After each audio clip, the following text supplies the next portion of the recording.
ચાલો આજે આપણે એક ખૂબ જ ઊંડા વિષયમાં ડૂબકી મારીએ, રેવેલેશનનું પુસ્તક, અને એમાં પણ પેલી 7 રહસ્યમય મુદ્રાઓ.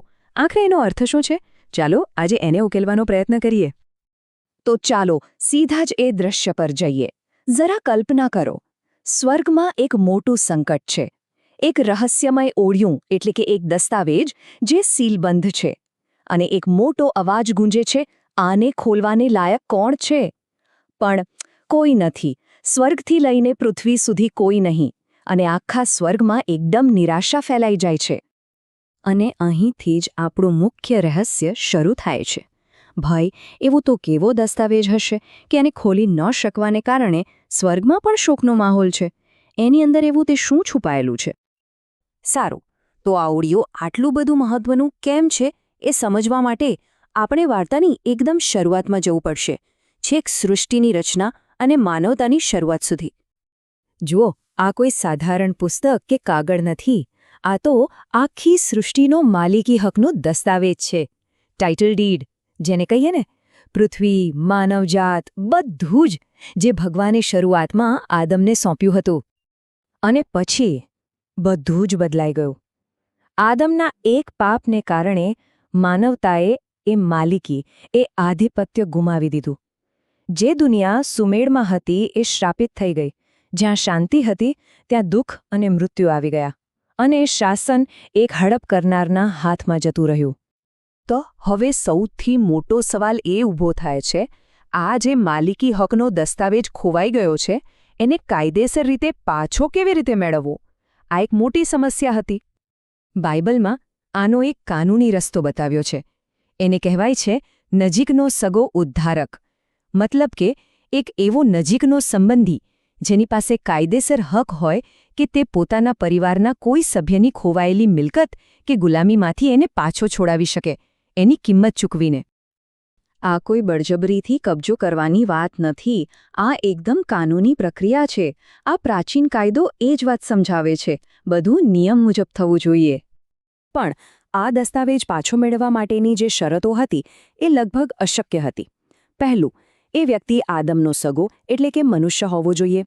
બીજું, એની પાસે કિંમત ચૂકવવા માટે પાપરહિત જીવન હોવું જોઈએ. અને ત્રીજું, એ એટલો શક્તિશાળી હોવો જોઈએ કે પાપ અને મૃત્યુ જેવી શક્તિઓને હરાવી શકે. હવે કહો, કોઈ સામાન્ય માણસ માટે આ શક્ય છે? અને હવે સમજાયું કે શરૂઆતમાં પેલી નિરાશા કેમ હતી. કારણ કે દૂતો તો આપણા સગા નથી, એટલે એ યોગ્ય નથી. અને પૃથ્વી પરનો દરેક મનુષ્ય પાપથી બંધાયેલો છે, એટલે જ કોઈ યોગ્ય મળ્યું જ નહીં. શોધ એકદમ નિરાશાજનક લાગી રહી હતી. પણ જ્યારે લાગે છે કે બધી જ આશા પૂરી થઈ ગઈ છે, ત્યારે જ એક પાત્રની એન્ટ્રી થાય છે. એક એવું વ્યક્તિત્વ જે આ બધી એકદમ અશક્ય લાગતી શરતોને પૂરી કરે છે. અહીં એક સરસ સરખામણી કરવામાં આવી છે. એક તરફ છે પહેલો આદમ, જેણે બધું ગુમાવી દીધું. અને બીજી તરફ છે છેલ્લો આદમ, એટલે કે ઈસુ ખ્રિસ્ત. પહેલા આદમે પાપ કર્યું અને આધિપત્ય ગુમાવ્યું, જ્યારે છેલ્લા આદમે પાપરહિત જીવન જીવીને મૃત્યુને પણ હરાવી દીધું. એક નિષ્ફળ ગયો તો બીજો સંપૂર્ણ ઉદ્ધારક બન્યો. તો આનો સીધો મતલબ એ જ છે, આખા બ્રહ્માંડમાં ફક્ત અને ફક્ત એક જ વ્યક્તિ હતી જે આ બધી જ કાનૂની અને આધ્યાત્મિક શરતો પૂરી કરી શકતી હતી. અને એ હતા છેલ્લા આદમ. અને બસ આ જ ક્ષણે સ્વર્ગની પેલી નિરાશા એક મોટા વિજય ગીતમાં ફેરવાઈ જાય છે. બધા ગાવા લાગે છે કે તમે જ યોગ્ય છો, કારણ કે તમને મારી નાખવામાં આવ્યા અને તમારા લોહીથી તમે કિંમત ચૂકવી દીધી છે. હવે એ જ હલવાન જેને મારી નાખવામાં આવ્યો હતો, એ જ આ મુક્તિની યોજનાને આગળ વધારવા માટે યોગ્ય છે. સારું, તો હવે યોગ્ય વ્યક્તિ મળી ગઈ છે. ઓળિયું ખોલી શકાય છે. પણ એનો અર્થ શું? આ મુદ્રાઓ તૂટશે ત્યારે આખરે થશે શું? એક વાત સમજી લો, આ મુદ્રાઓ ખોલવી એ ખાલી એક સાંકેતિક ઘટના નથી. આ તો એક એક્શન પ્લાનની શરૂઆત છે.